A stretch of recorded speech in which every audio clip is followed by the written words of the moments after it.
Mainnet adalah jaringan yang berjalan di atas blockchain secara independen. Artinya, developer dari suatu aset digital tersebut membuat jaringannya sendiri dengan teknologi dan protokolnya masing-masing.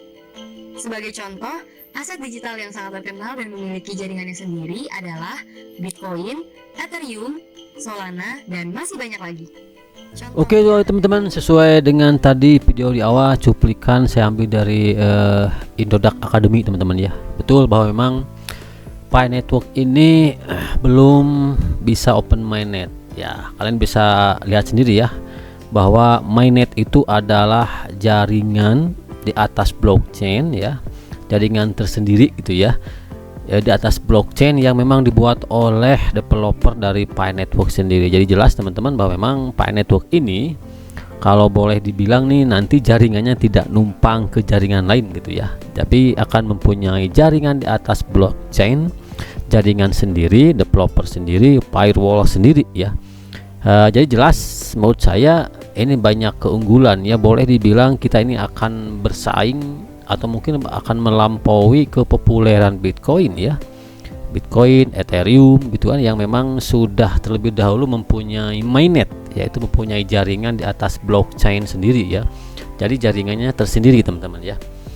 Nah pertanyaannya kenapa gitu ya, kok kita ini Pi Network gak mainnet ya, gak open mainnet gitu ya. Karena seperti yang dibilang di white papernya pun bahwa memang open mainnet ini belum bisa ya, bahwa open mainnet di Pi Network ini belum bisa terlaksana. Itu bergantung kepada kematangan ekosistem jaringan tertutup saat ini dan kemajuan KYC ya. Tentunya periode ini dikatakan nih teman-teman di white paper terbaru 2021 Desember, periode ini dapat dimulai pada hari Pi 14 Maret 2022 dan hari Pi kedua 28 Juni 2022 ya. Jadi ini prosesnya mungkinnya dapat dimulai pada saat ini ataupun setelahnya katanya ya. Periode jaringan terbuka berarti bahwa firewall, ingat teman-teman ya, periode jaringan terbuka atau mainnet nih ya, akan terbuka, akan dilepas firewallnya oleh core team ya. Ini apabila memang jaringan tertutupnya dirasakan sudah matang, yaitu KYC ya, ekosistem makin berkembang ya. Nah apa artinya kalau firewall nanti dihapus teman-teman? Ini memungkinkan konektivitas eksternal apapun ya, misalnya ke jaringan lain, dompet, dan siapa saja yang ingin terhubung ke Pi mainnet. Nah, jadi jelas teman-teman, firewall ini ya kalau boleh dibilang kunci gitu ya, kuncinya yang megang ya CT gitu ya, core team teman. Nah kita akan bahas juga nih, sebetulnya mungkin saya pun kalau tidak sering baca agak bingung sebetulnya firewall itu apa sih ya, sehingga perannya sangat penting ya. Firewallnya dicabut, dihapus, maka open mainnet akan terbuka, segala konektivitas jaringan akan bisa terhubung ke jaringan mainnet Pi Network ini ya. Nah saya akan memberikan sedikit juga edukasi, dan memang saya pun sebetulnya masih belajar juga teman ya. Sebetulnya fungsi firewall itu, pengertian firewall itu apa teman-teman ya. Kalau kita selidiki lagi nih di banyak ya ke web-web yang menjelaskan tentang firewall, sebetulnya firewall itu apa teman-teman ya. Kalau boleh kita analogikan di sini, jaringan mainnet adalah jaringan komputer gitu ya. Nah, sama halnya memerlukan keamanan ya. Firewall itu boleh dibilang adalah pengamanan teman-teman ya, kunci pengamanan ya. Nah di sini dikatakan firewall yaitu kombinasi antara perangkat lunak software ya dan perangkat keras hardware yang menjadi garis pertahanan pertama keamanan jaringan ya, antara jaringan internal yang aman dengan jaringan eksternal nantinya yang lebih tidak aman teman-teman justru ya.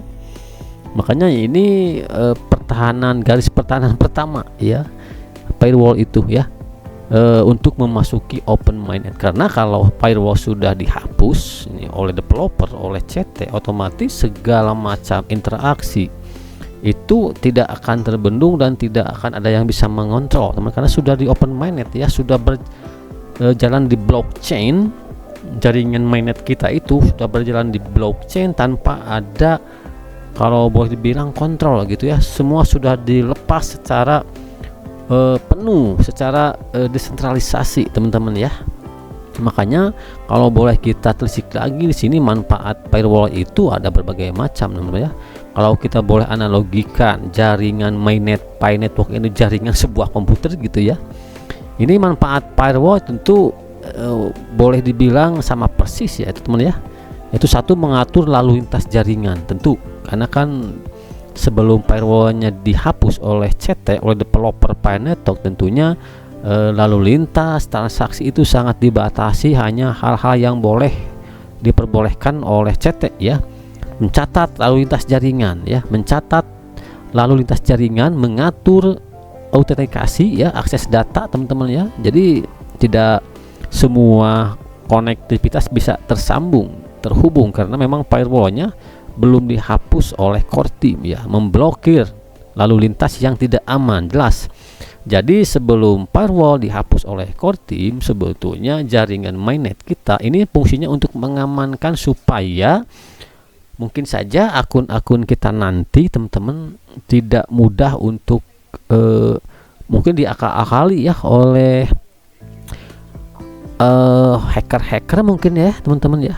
Nah ini kan memblokir program jahat yang bisa menginfeksi komputer, yang bisa menghack jaringan mainnet mungkin ya, menghack jaringan Pi Network ya, menghindari peretasan dan pembobolan data. Bisa saja kan kalau firewallnya dihapus, kitanya belum matang, KYC-nya belum sempurna, tentu peretasan dan pembobolan data akun kita itu mudah untuk dilakukan oleh orang-orang yang memang ingin mengeruk keuntungan dari nanti harga yang terjadi di pasar ya, atau nilai yang terjadi di pasar ini terhadap Picoin nanti teman-teman ya.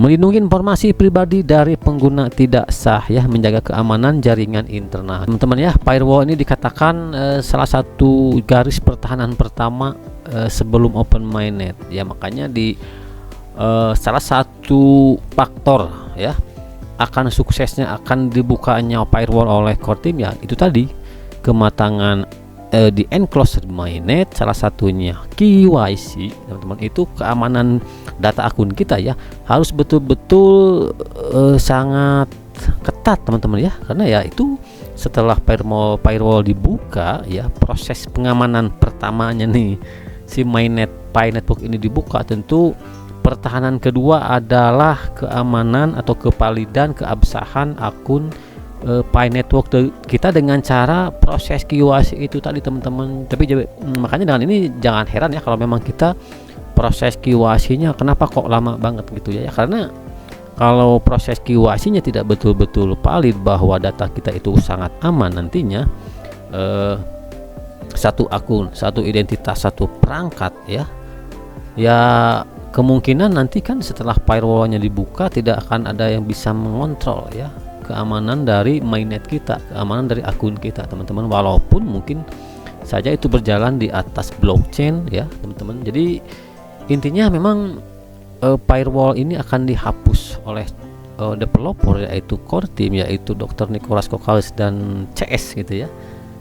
Ya setelah ekosistem dinilai matang, salah satunya adalah proses KYC itu tadi. Jadi ini sangat bisa dipastikan proses KYC ini harus betul-betul valid, bahwa memang akun yang lolos ke open mainnet itu betul-betul akun asli, bukan akun bot ya teman-teman. Jadi satu orang, satu identitas, satu perangkat itu memang betul-betul valid manusia gitu ya, orang-orang yang memang memiliki betul-betul akun Pi Network ini, bukan akun bot ya. Apalagi akun yang memang digunakan untuk bisa saja kan menghack akun lain gitu teman-teman.